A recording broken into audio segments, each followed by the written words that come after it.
The next tutorial activity in our session on information transfer revisits the heartbeat messages that we looked at in our first short video in this session on the concept of information transfer. The tutorial activity on our learning pages guides you through how to apply the transfer entropy via the JRDT Auto Analyzer to quantify the information transfer between the source and target variables in these dynamics. We'll discuss a few of the results very briefly here, but if you are watching the video, I would like you to try the tutorial activity first before you listen to this section. The most important questions here are: where did the source add the most information about the target, and where did it add the least? Let's think about where it added the most, and why did it add the most at those places. What you should have seen is that it added the most at the transitions in the target. Here, for example, when the target transitions from a 0 state to a 1 state, we don't have very good prediction from the previous states of the target when we're making our model of the target state updates. Before, in the transitions leading up to this one, we could make a pretty good guess and be correct that the target would stay as 0, because when it is a 0, it tends to stay as 0 for a long time. At this point here, we of course make the same guess, but that guess turns out to be incorrect. To get the correct model of what's happening in the next value, we need to look at the source, and it adds a lot of information at that point. Now, of course, we needed to look at the source in all the time steps here to get a fully correct model. But in the previous time steps, it didn't really seem to add very much, at least in comparison to what it does now. Here, when we see the 1 in the source compared to having had a 0 here, that strongly informs us about the state update that we're about to get. We have a similar result when we get the transitions from the 1 to the 0, but because that's a slightly less surprising event than the transition from the 0 to the 1, it doesn't add quite as much in this case, and that's simply because of the comparison of the transition rates here. Importantly, let me emphasize again, we're seeing a strong information transfer at the transition points here because of the contrast, the way transfer is defined in juxtaposition to the storage. We get very little out of our storage at these realizations of the transitions. We get a lot of information from our source at those points, much more than we see otherwise when the source is staying the same. So of course the converse question to that is, where did the source add the least? And that is of course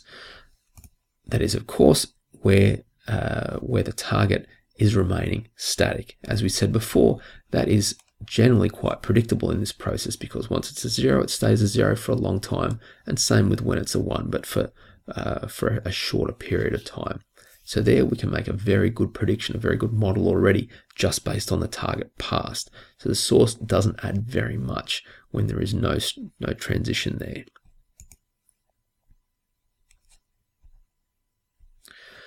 So here we can think about how the transfer entropy as a conditional mutual information contrasted to the unconditional mutual information between the source and target next state. Now, here both of these are directed. The mutual information that we're considering is a time lag mutual information, which gives it a directionality. But the conditioning on the past is what makes the transfer entropy dynamic in comparison to that. It's dynamic because it's about state updates, okay, in conditioning on that past. Now let's recall the effect of conditioning in a conditional mutual information. It can do two things, and it can do them at the same time. It can reduce the mutual information in removing redundancies between the source and the target past. And that's what we see in these cases here, where the target is remaining static. There is a lot of redundant information held by the target past about what the target is about to do, held redundantly there with the state of the source. In contrast, the conditioning in conditional mutual information can also include synergies, where the source becomes more informative in the context of the past, and that is exactly what happens here. At the transitions, the information that we see from the source about the transition is larger when we look at it conditionally in the context of the past than if we just looked at the mutual information alone. Because the mutual information alone is going to be the same through all of these 1 states, and it's going to be the same through all of these 0 states. It's only when we start to condition on the past that we see a very strong transfer of information at those transitions, because it's very, very informative to see that source in the context of the past. Okay, it adds a lot in that case. The challenge part of your activity is to compute those local mutual information values to compare to what we've seen from the transfer entropy already in that activity. Importantly, the differences here between the measures directly related to the intuition about information transfer that we gained by looking at this example in the previous short video.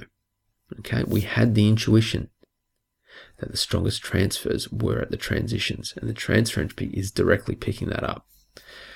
That demonstrates that this modeling perspective of modeling the information storage first and then adding the information transfer into that model is aligning with how we typically think about modeling information processing in complex systems.